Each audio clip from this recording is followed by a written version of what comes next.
सफर इतने पास होते हैं लेकिन लगता है जैसे एकदम ही अलग ही दुनिया हो। Sri Lanka is exactly that. Just a short flight from India, हमारा humble neighbor, but once you land, you'll find beaches, mountains, tea plantations and centuries of history all packed into one small island.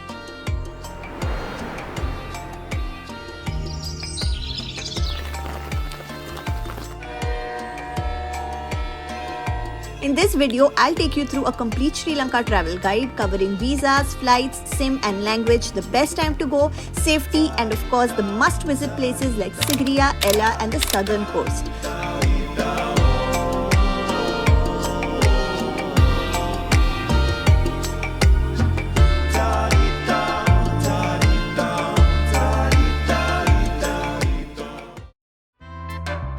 For Indian passport holders, getting a visa is very straightforward. You just need to apply for an ETA, which is an electronic travel authorization, online. It costs about 3,500 for a 30-day tourist visa and is usually approved within 24 to 48 hours. For mobile connectivity, buy a SIM card right at Colombo Airport. Dialog and Mobitel are the two most reliable networks. I paid around rupees 500 to 700 for about 5 to 10 GB of data and the network worked perfectly in most places. Signal drops only when you're deep in the hills, but otherwise it's solid. Sri Lanka is literally next door. Direct flights run from Chennai, Bangalore, Kochi, Delhi and Mumbai to Colombo. The shortest flights from South India are barely 1.5 hours, while from Delhi or Mumbai it's around 3.5 hours. Return tickets usually cost between rupees 12,000 and 22,000 depending on the season that you're booking. Language is really not an issue here. The main languages are Sinhala and Tamil, but English is widely spoken in tourist towns, hotels and by younger locals. If you greet people with a simple Sinhala word like Ayubowan, which means welcome, it always brings a smile to their face.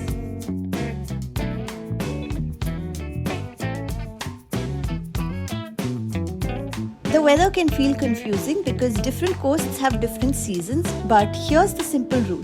If you're heading to the south and west coast, places like Mirisa, Veligama or Ahangama, the best time to visit is from December to March when the seas are calm and the skies are blue.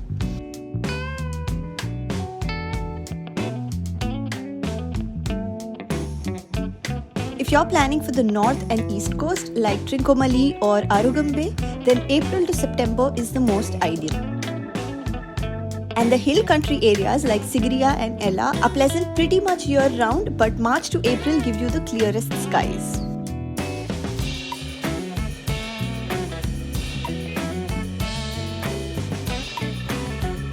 Sri Lanka is generally very safe even for solo travelers. In fact, it's one of the best places for solo travelers.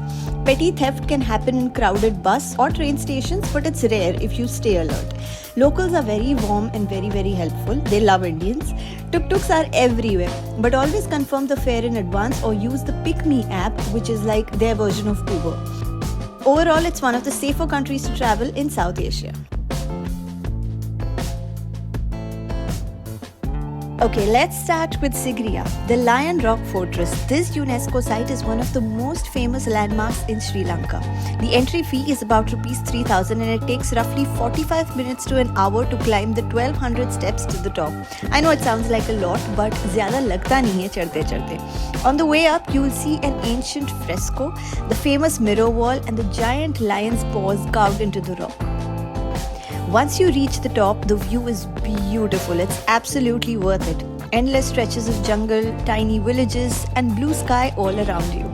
The best time to go is either early morning or late afternoon to avoid the crowd and mainly the heat. If you want an alternate hike, the nearby Pidurangala rock costs only rupees 3,000 as an entry fee and gives you an incredible sunrise view of the Sigiriya rock in your backdrop. Next, let's move to the hills, the town of Ella. The journey to Ella is half the magic. The train ride from Kandy to Ella is considered one of the most scenic journeys in the whole world. Train tickets are ridiculously cheap, about rupees 200 to 600 depending on the class, and you'll pass through rolling tea plantations, tunnels and mountain valleys. We have an entire separate video from Ella, so you can check out how you can book these tickets and some of the tips to book these train tickets.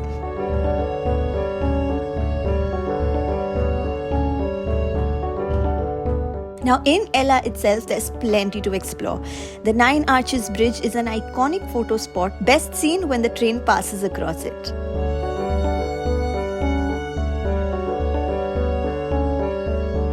The Little Adams Peak is an easy 20 to 30 minute hike with panoramic views. There's also a golden Buddha statue and temple that you can visit. You can also tour a local tea factory, taste the fresh Ceylon tea, and just relax in the town's cozy cafes.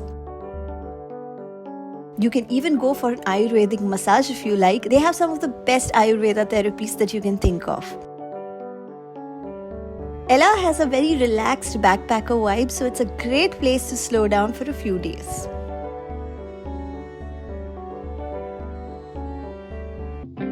Finally, let's head to the southern coast, Pura Beach Paradise, personally my favorite part of Sri Lanka.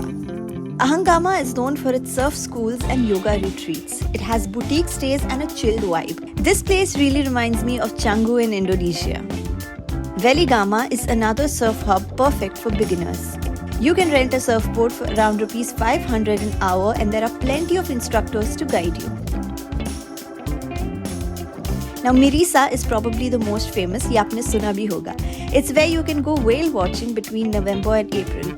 Tours cost between Rs 2,500 to 3,000 per person. Apart from that, you'll find Instagram famous palm tree rope swing, golden beaches, a vibrant nightlife, day pool bars, and you can just simply go and chill by the beach.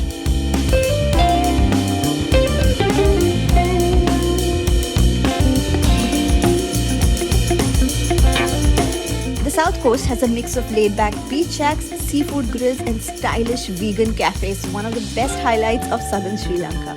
And the best time to come here is between December and March, where the water is calm and perfect for swimming.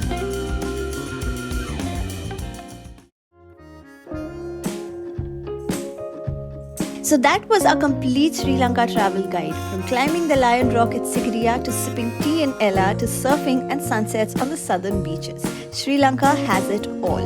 If this video helped you, don't forget to hit like and subscribe for more real travel guides, and leave a comment if you have questions. Safe travels, and I'll see you in the next one.